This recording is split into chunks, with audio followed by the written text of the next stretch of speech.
গোয়ালা বস্তিতে ফের বড়সড় নেশা বিরোধী অভিযান। এনসিসি থানার পুলিশের বিশেষ অভিযানে আটক করা হয়েছে 3 জনকে।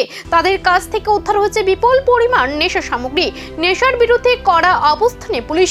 গোপন সূত্রের খবরের ভিত্তিতে গোয়ালা বস্তি এলাকায় বিশেষ অভিযান চালায় এনসিসি থানার পুলিশ।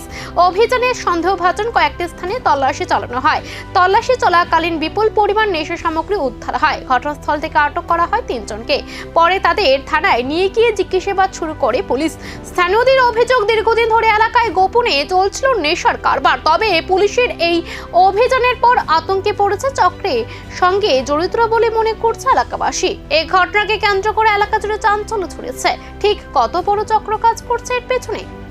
অফিসার টিএসআর পুলিশ মিলে আমরা গোয়ালা বস্তি এলাকায় কিছু বাড়িতে অভিযোগ ছিল যারা বেআইনিভাবে বাংলা মদ এবং ড্রাগস প্রতিষ্ঠানে যুক্ত। এই সমস্ত বাড়িতে আমরা রেড করি এবং বেশ কিছু ব্রাউন সুগারের কৌটা এবং দেশি মদ পাওয়া গেছে। এগুলো আমরা সিজ করছি এবং আমরা আইনানুগ ব্যবস্থা গ্রহণ করছি এবং 3 জনকে আমরা আটক করেছি। তো এটা জারি থাকবে এই অভিযোগ।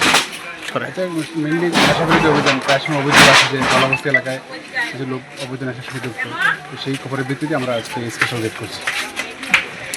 3 জন গ্রেফতার হলেও প্রশ্ন উঠছে, গোয়ালা বস্তির অন্ধকার নেশা চক্রের মূল মাথা কি এখনো ধরাছোঁয়ার বাইরে? পুলিশের পরবর্তী অভিযানের সামনে আসতে পারে আরও বড় বিস্ফোরক তথ্য।